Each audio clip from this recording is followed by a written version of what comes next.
Bismillahirrahmanirrahim. Para jamaah sekalian, hafidhani wa hafidhakumullah. Masih melanjutkan kajian kita tentang kitab At-Tadhkirah karya Al-Imam Al-Qurtubi rahimahullah rahmatan wasi'atan wa rahimallahu ulama al-muslimin. Qala al-musannif rahimahullahu ta'ala wa nafa'ana bihi wa bi'ulumihi fid dharaini amin. Bismillahirrahmanirrahim. Babun minhu wa ma yuqalu 'inda dukhulil maqabiri wa jawazil buka'i 'indaha. Bab yang masih menjelaskan pembahasan sebelumnya juga, yaitu terkait dengan apa yang diucapkan saat masuk ke kuburan dan bolehnya menangis di sisi kuburan. Jadi masuk ke kuburan itu ada adabnya. Pertama, ditata niatnya, bahwa ziarah kubur ini untuk ingat mati, untuk mendoakan yang mati, untuk mengikuti sunnah Rasulullah Muhammad sallallahu alaihi wasallam. Dan di kuburan jangan cuma jalan-jalan saja, tapi juga ada sunnahnya mengucapkan salam. Dan salamnya seperti salamnya orang yang masih hidup. Jadi Nabi itu memperlakukan orang yang di kuburan itu seperti pihak kedua yang hadir, bukan sebagai pihak ketiga yang gaib. Bahkan di doa-doa beliau yang tersurat maksud saya, yang tampak, itu menggunakan redaksi kalian. Assalamualaikum ya ahlad diyar. Jadi enggak menggunakan assalamualaihim, semoga keselamatan atas mereka, tidak, tapi assalamualaikum. Assalamualaikum ya ahlad diyar minal mu'minina wal muslimin, nas'alullaha lana walakumul afiyah wa inna insyaallah bikum lahiqun. Itu semua menggunakan kata kalian. Jadi Nabi memperlakukan orang yang sudah meninggal dunia itu sebagai pihak kedua yang hadir, bukan sebagai pihak ketiga yang gaib. Terus mendoakan orang yang sudah mati. Dan kemudian kita mengambil pelajaran dari orang yang sudah mati. Wa jawazil buka'i 'indaha, dan bolehnya menangis di sisi kuburan. Dalam Islam menangis itu boleh, sedih itu boleh, yang enggak boleh itu meratap. Di dalam Islam sedih boleh, nangis boleh, yang enggak boleh itu meratap. Jadi meratap itu yang tidak boleh. Meratap itu intinya satu, tidak ridho dengan takdir Allah, itu namanya meratap. Jadi meratap itu intinya satu, yaitu tidak ridho dengan takdir Allah, itu namanya meratap. Abu Dawud meriwayatkan an Buraidah, dari Buraidah ibn Husayb radhiyallahu anhu, qala, beliau berkata. Apa katanya? Qala, telah bersabda siapa Rasulullah sallallahu alaihi wa alihi wasallam. Apa sabdanya? Nahaitukum, dulu aku pernah melarang kalian, an ziyaratil kuburi, dari menziarahi kuburan. Sekarang fazuruha, ziarahlah kalian ke kuburan itu. Fa inna fi ziyaratiha tadhkiratan, karena di dalam ziarah kubur itu ada banyak pelajaran. Ini hadisnya sahih riwayat Abi Dawud. Nah, ini kalau dalam ilmu usul fikih itu ada istilah nasikh mansukh. Ada dalil yang menghapus, ada dalil yang dihapus. Jadi dalil larangan ziarah kubur itu dihapus oleh dalil yang memerintahkan ziarah kubur. Itu namanya nasikh mansukh. Kayak ayat tentang wasiat. Ayat tentang wasiat kepada kedua orang tua dan karib kerabat al-wasiyatu lil walidaini wal aqrabina bil ma'ruf, itu ayat itu dihapus dengan ayat tentang waris. Maka ahli waris yang mendapatkan bagian warisan itu tidak bisa mendapatkan wasiat.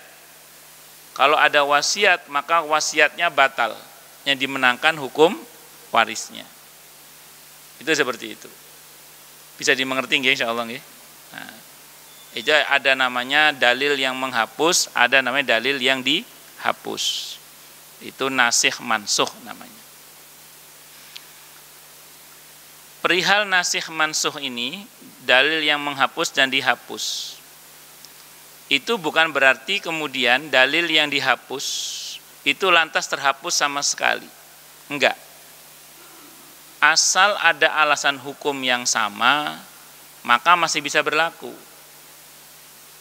Contoh, ini contoh aja. Kan tadi Nabi melarang orang untuk ziarah kubur, itu karena awal-awal Islam iman sebagian orang itu masih labil, khawatir terjadi hal-hal yang tidak diinginkan. Nah, dalam Islam itu ada namanya saddud dzari'ah, mencegah kemungkinan yang tidak diinginkan. Nah, takut terjadi hal yang nggak diinginkan, maka Nabi larang saja dulu, sampai begitu jelas imannya nggak ada masalah baru diperkenankan. Di zaman sekarang pun kalau misalnya ada orang yang modelnya masih rawan seperti itu sebaiknya ya jangan dulu, atau dibina. Nah, diberitahu, enggak apa-apa kamu ziarah kubur, tapi niatnya dijaga, ditata. Jangan sampai kemudian kita salah meminta kepada selain Allah Subhanahu wa ta'ala. Nah, cuman begini, nasikh mansukh itu berlaku hanya pada dalil Al-Quran maupun As-Sunnah. Jadi kalau ada dalil Quran, dalil As-Sunnah, itu kok ada dalil pertama sama dalil berikutnya, yang satu bertentangan dengan yang berikutnya, maka dalil yang pertama itu dihapus oleh dalil yang kedua, yang baru datang itu. Dan itu hanya berlaku pada Al-Quran maupun As-Sunnah saja. Dan tidak berlaku pada pendapat-pendapat para ulama, ijtihad para ulama, itu enggak berlaku. Jadi untuk ijtihad para ulama tidak berlaku namanya nasikh mansukh. Menghapus dan dihapus enggak berlaku. Jadi ini merupakan bagian dari dinamika ijtihad para ulama yang tidak saling menghapus. Jadi al-ijtihad la yunqaddu bil ijtihad. Ijtihad seorang ulama tidak bisa dibatalkan oleh ijtihad ulama sesudahnya. Wa dzakara An-Nasa'i, dan telah menyebutkan siapa al-Imam An-Nasa'i, an Buraidah, dari Buraidah, aidon juga anin Nabi, dari Nabi kita Muhammad sallallahu alaihi wasallam, qala, beliau bersabda. Apa sabdanya? Man arada ayyazura qabran falyazurhu. Siapa yang ingin ziarah kubur, maka hendaklah dia berziarah. Jadi ziarah kubur itu kapan kita mau. Jadi kapan kita mau udah ziarah aja. Itu ziarah kubur. Wala taqulu hajran, dan janganlah kalian mengucapkan ucapan yang buruk. Jadi kalau ziarah kubur jangan ngomong yang jelek-jelek. Takutnya diaminkan oleh para malaikat.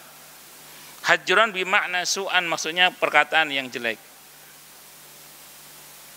Wa dzakara Abu Umar, dan telah menyebutkan siapa Abu Umar min hadis Ibni Abbas, dari hadis Ibni Abbas radhiyallahu anin Nabi, dari Nabi kita Muhammad sallallahu alaihi wasallam, qala, beliau bersabda. Apa sabdanya?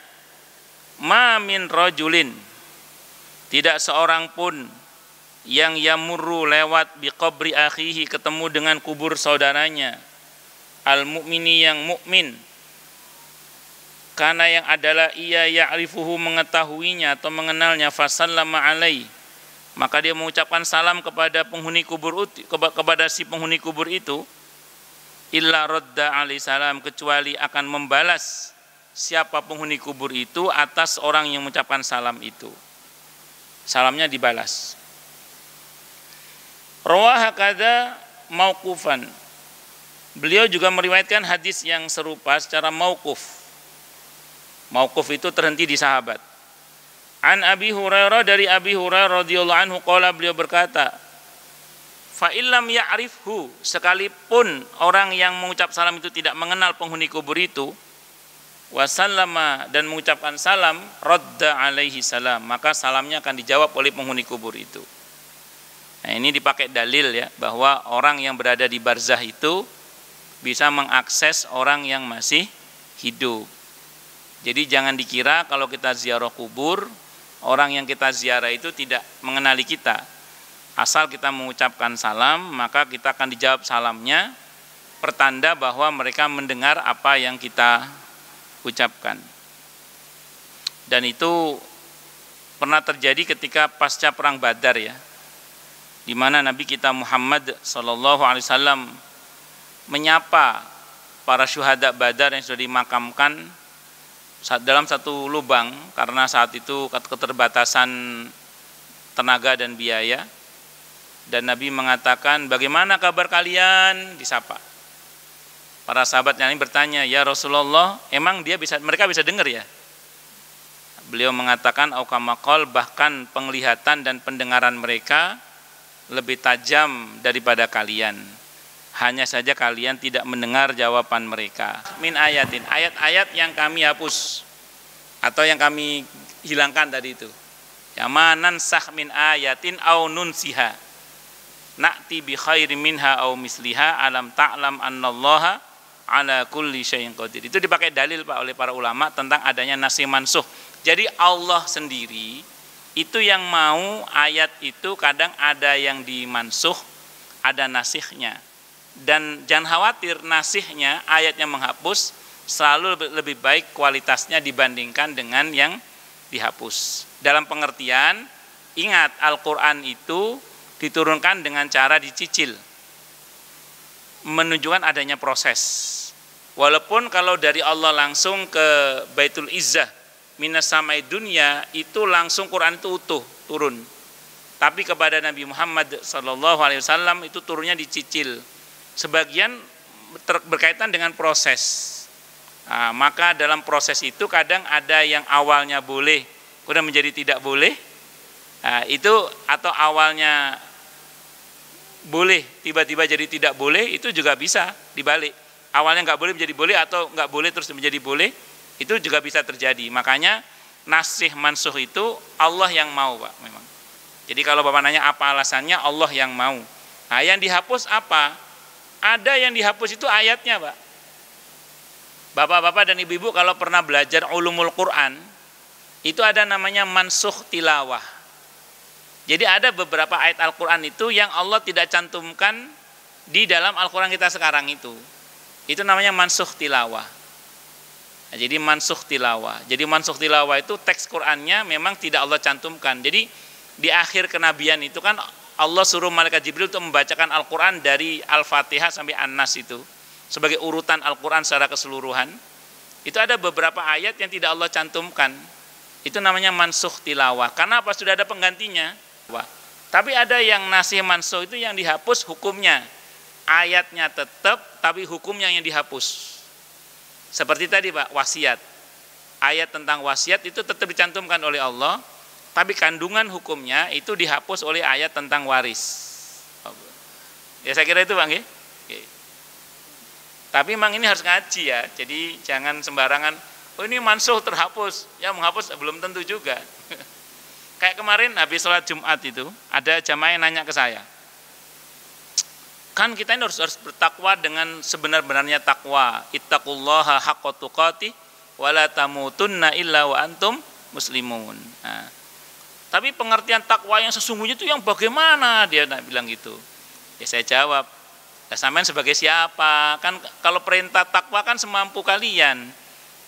Kan di Al-Quran ada ayat yang mengatakan ittaqullaha mastata'tum.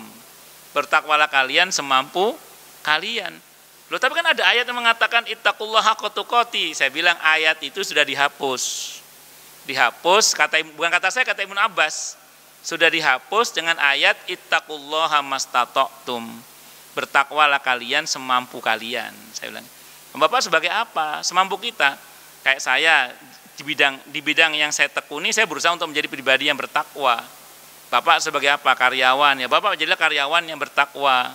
Saya ini yang bertakwa, berusaha gubernur yang bertakwa, presiden yang bertakwa, wali kota yang bertakwa, pedagang yang bertakwa. Jadi sesuai dengan kapasitas kita, ittaqullaha mastata'tum. Jadi semampu kalian. Saya kira itu ya, wallahu alam. Jadi ayat tentang ittaqullaha haqqa tuqatih itu kalau kata Ibnu Abbas sudah dihapus oleh Allah dengan ayat ittaqullaha mastata'tum. Bertakwalah kalian semampu kalian. Semampumu, bukan seenakmu ya, semampumu, bukan seenakmu.